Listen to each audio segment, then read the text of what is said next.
Welcome aboard to one of my first build videos. So I was playing EverQuest 2 the other day and I was like, I really like Defiler. I wonder if I can sort of make that into Skyrim. And you can sort of. Spears don't work very well, but everything else works pretty good. Healing over time, damage over time, magic, lots of defense. But I found that, as I explained in the video, there are always pros and cons to everything, And I decided to go with Redguard because of the stamina. Your race really doesn't matter that much, but I figured it would give me an edge, and it seemed okay. Right, so with this build, I would like to preface for you guys as a warning. It does not really shine until the mid-20s. I actually had a little bit of a miserable time starting up. But once I hit around like 23 or 24, I feel like it just shines so much. So be aware, you're going to be reliant on your companions a lot early in the game. But I'm just sort of almost like a god around level 30. And it's just been so amazing. But I have a hard time starting out. So just as a warning for you guys. Now this is no like end all like OP build. It's just something interesting that I thought I would try. And there's a lot of really great synergy with Ordinator and Forgotten Magic for the darkness spells.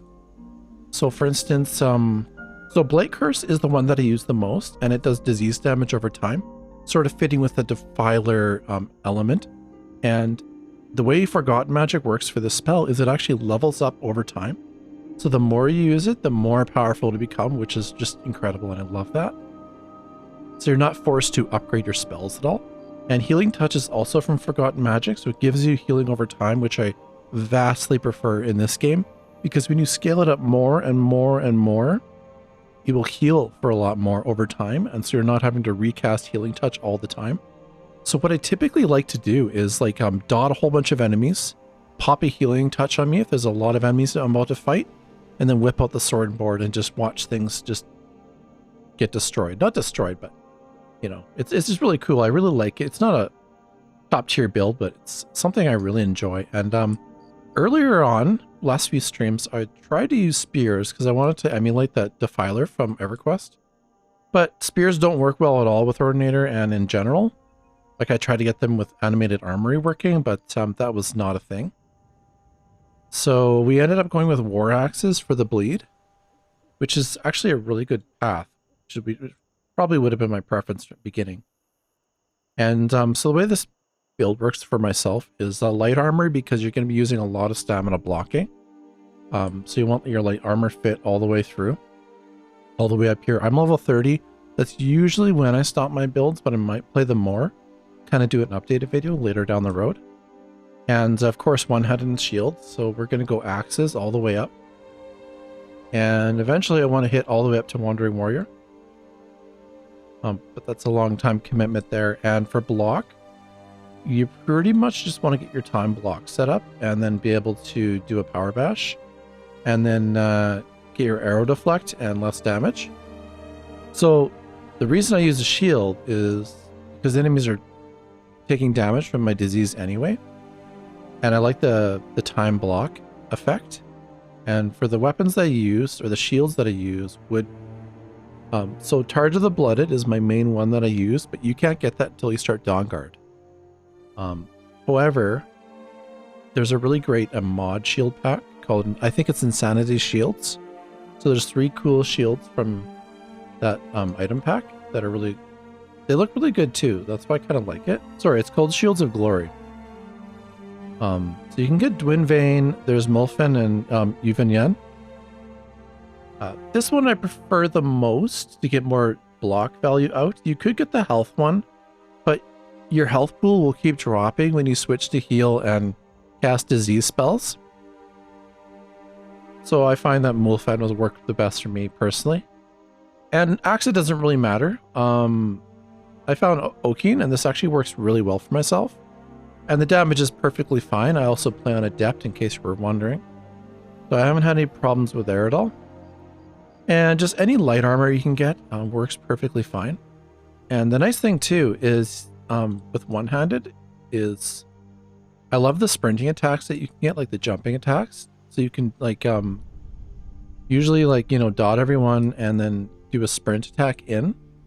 And also there's a really cool ability from Forgotten Magic called Phoenix Strike if you need to get it, jump into battle right away. And restoration, you don't have to focus on it too much. Honestly, most of the tree and ordinator is just kind of extra fluff. Just make sure you get the restoration mastery and the first few points here. You don't need spirit tutors either.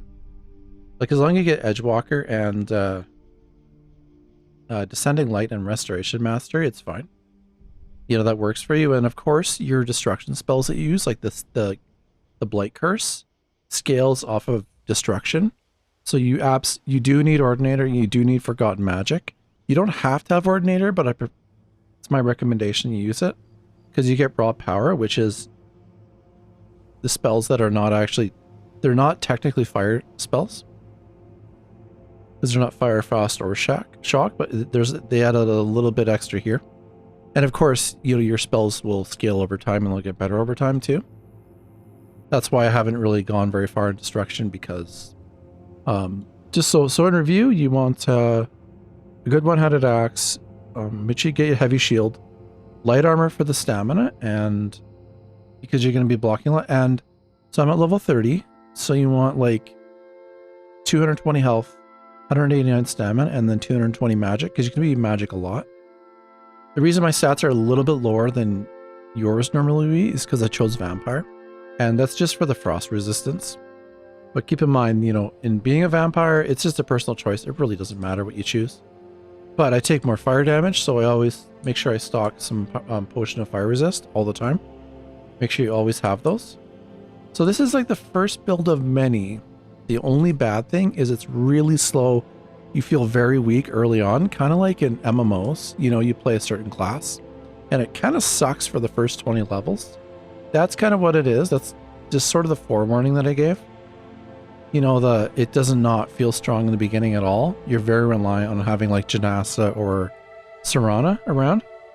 But later on is just, it feels very, very good. And I will demonstrate here in a bit. Here we go.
So, and there's our combat in a nutshell. So I actually did like it a lot.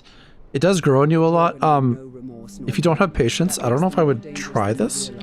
I like being able to disease like multiple targets and then either run in with a running strike with your one-handed, or you can always zip in with Phoenix Strike. I actually didn't use Phoenix Strike too much, but it is really nice that it slows down time We knew zip in as well. And like I said, axe doesn't really matter right now. Anything with a good enchantment's fine. But you know, once you get that bleed damage from your axe, it works wonders. On harder modes, like more than an adept, you want ebony. I was even thinking about experimenting with like a conjuration axe, like getting the Daedric axe, but it works for now. It works for me. It's fun. Yeah, so that's pretty much it. So you gotta have Ordinator for sure. Forgotten Magic is a requirement. I also have a shield mod that increases the amount of damage your shield can block. You know, because you saw there, I only took like 20% damage when I held my shield up. So that's from mods, obviously, which I will link. Other than that, though, that is pretty much it, guys. Take care.